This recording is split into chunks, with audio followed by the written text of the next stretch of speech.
Welcome to the Research Conversations with the Faculty of Management Sciences. Scholars committed to making impactful societal change through research. Well, greetings viewers. My name is Skhumbuzo and welcome to another edition of Research Conversation with FMS.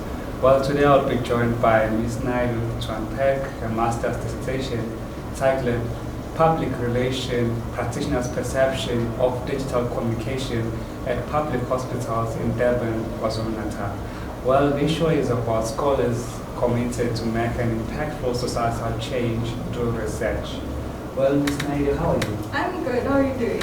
I'm also good. So let's get down into it. When it comes to public hospital, many people have been complaining about their poor service delivery.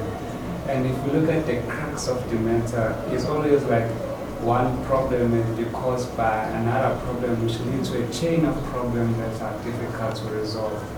So can you please give us the context and background of why you decided to conduct this research? Okay. First, thanks for having me here. The reason why I conducted this research was initially my major is public relations, and out of this dissertation dual majors emanated, which is communication science and public relations. And I thought about how there has been a great divide between public relations practitioners and communication itself, and realized that there is some kind of ambiguity between the both. And there needs to be some kind of clarification that both work hand in hand, especially in the PR field, underneath the health sector. And it's so sad to say that there's a lot of competition between the private sector and the public sector, especially when it comes to healthcare, where private sectors are considered now as a business entity running in itself to make such great profit because people are drawn to quality of service. And the public sector in the health department has dropped greatly because they have unfortunately failed to meet certain expectations of the communities and society. And public relations practitioners are a great role player in promoting public health and making sure that the image of the public health sector is well kept. And therefore I delved into dealing with this, highlighting the key roles of the public relations practitioner, supporting that communication is one of the major factors concerning making sure that there's excellent service delivery. Okay, so what were your study aims and objectives? Okay, so in this case, we narrowed it down to digital communication. So what we did was we explored and investigated the perceptions of public relations practitioners' view and knowledge on using digital communication as a communication tool in functioning optimally in their field. Okay, so in the following chapter, you then went into literature review and introduced us into the diffusion theory. So can you please unpack that for us, and what does this theory actually mean? Okay, so this is the Rogers theory of diffusion of innovation theory. It actually fits in like a glove for this particular study, where as I was establishing the main concerns and locating the different gaps that could be found, I realized that back in my early days during my honors, that there is a theory that actually supports this as a backbone, as a support system in order for the study to come into fruition.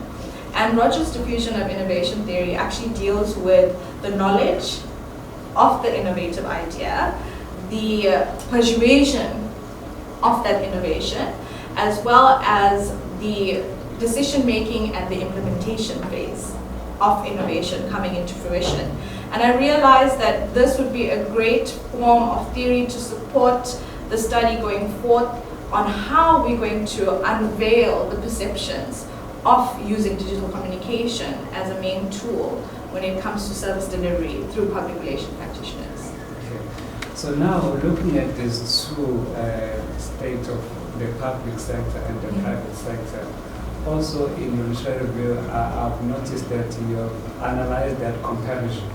So when it comes to the disabled people, especially those who are hard of hearing or deaf, most of them they are facing many challenges when they have to visit a public hospital. Absolutely. Because most of the doctors do not know how to speak with the sign language, and also nurses as well. Right. So if you look at the state of our public and private sector when it comes to the adoption of digital communication technology, did you find any differences between the two, and can you please highlight that for us? Absolutely.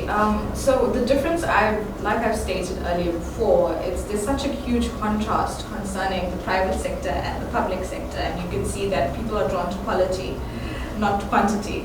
And you can see in the public sector, unfortunately, society's needs are not being met.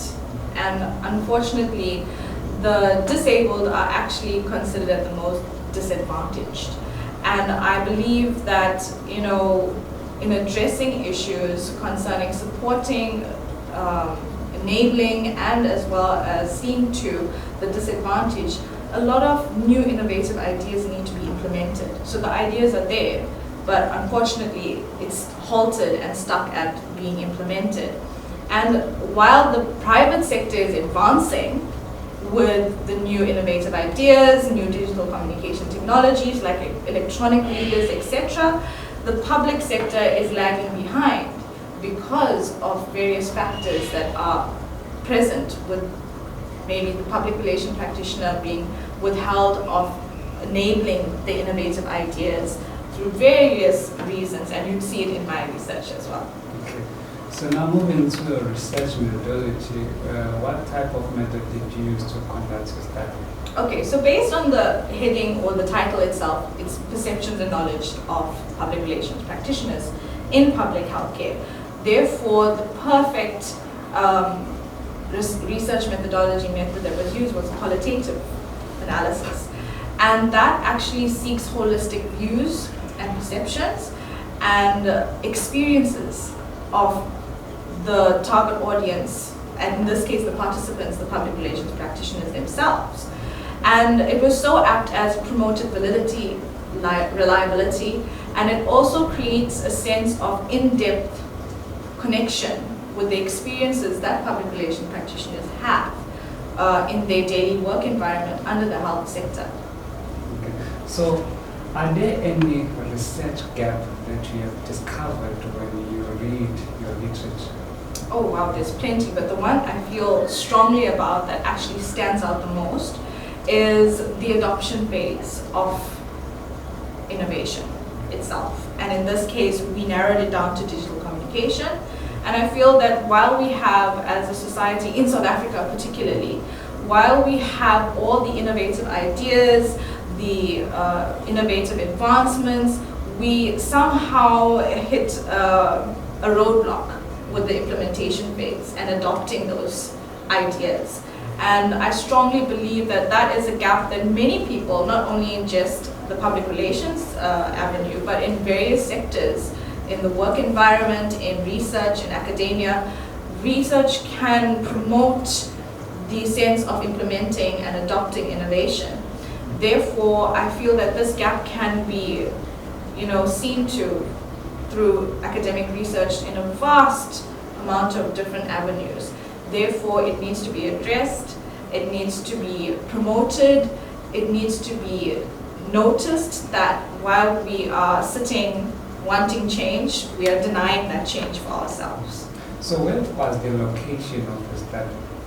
My location was in Durban, the Durban region, KWAZULU-NATAL. Unfortunately, due to confidentiality restraints and ethics, we are not allowed to disclose which hospitals, but from the feedback of the in-depth interviews that were done from the participants in the public relations field, a lot of the participants have found that they would love to move forward with adopting the digital communication method and different avenues and platforms to keep in line with modern technology, with being relevant, with also continuing to have the private sector as their competitor. But now that the private sector has superseded them, we can't really say that the public sector is the private sector's competitor. Yeah. So what would you like other scholars to further research on this topic? Particularly digital communication itself, if it can be broadened about the using adoption processes and how it can influence change, particularly in South Africa, because we are a country that has so much potential, so much promise, and with the new generation adapting to, change in their lifestyles regularly, we can amalgamate that knowledge and let it fuse into our work environment, let it fuse into our decision making, let it fuse into our communities, even on a political level, etc., to put South Africa on the map for the change that we want to see. Okay, last question. Maybe if you look at South Africa, comparing it with other neighboring countries or the entire continent, did you find any nuances when it comes to the adoption of digital communication technologies, or you didn't touch at that part? Not yet, as the study is secluded only to the South African region. But when it came to my literature review, I have noticed that there is a bit of, how may I put it? There's a bit of restraint, and it's two extremities. There's a bit of restraint on, if I use technology, will I be replaced? And then there's the other end of the spectrum promoting it and saying, well, we're not going to work hard, we're going to work smart, which are both valid reasons. And on an international level, when using and making references from other authors doing their studies concerning artificial intelligence on a broader spectrum, you can see that there are disagreements, there are agreements, but when we put them together, we can work around the factors that revolve around it. For example, when we're dealing with public relations, practitioners and their jobs, we're not saying use digital communication and then you'll be replaced. We're saying use digital communication to enhance your abilities for effective communication, especially in our healthcare, which is collapsing because of less communication methods, not being relevant to society, not seeing to society's needs, as you mentioned earlier before, concerning the disabled and the disadvantaged. And if we can make sure that we tick all those boxes, I'm sure there will be free flow of information that will be practiced, as well as there will be collaborations with other countries concerning technology, software, and advancements. So was your study focusing only on the patient, or you're looking at the staff members that were working in the hospital? So my study focused on both internal and external stakeholders, right, and management as well.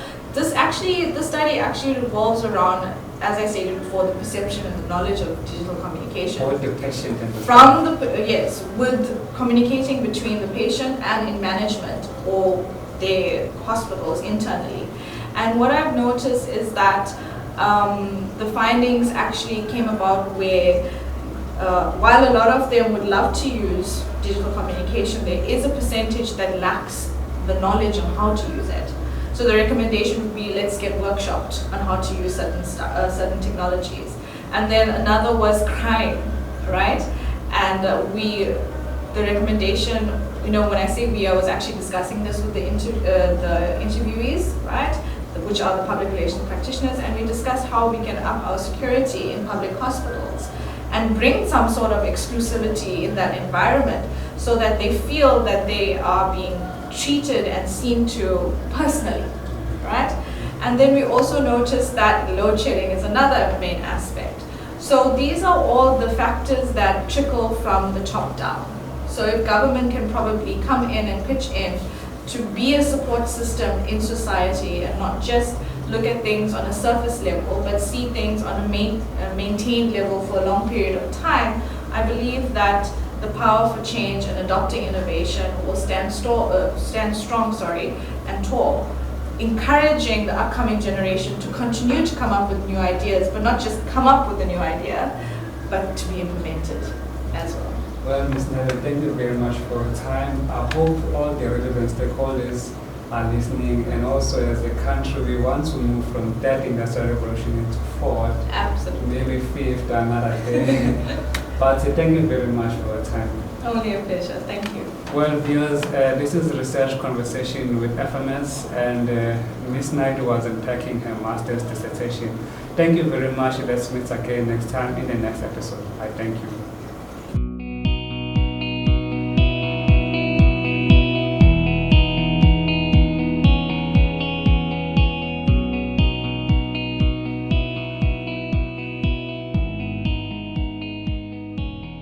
This episode was brought to you by the Faculty of Management Sciences.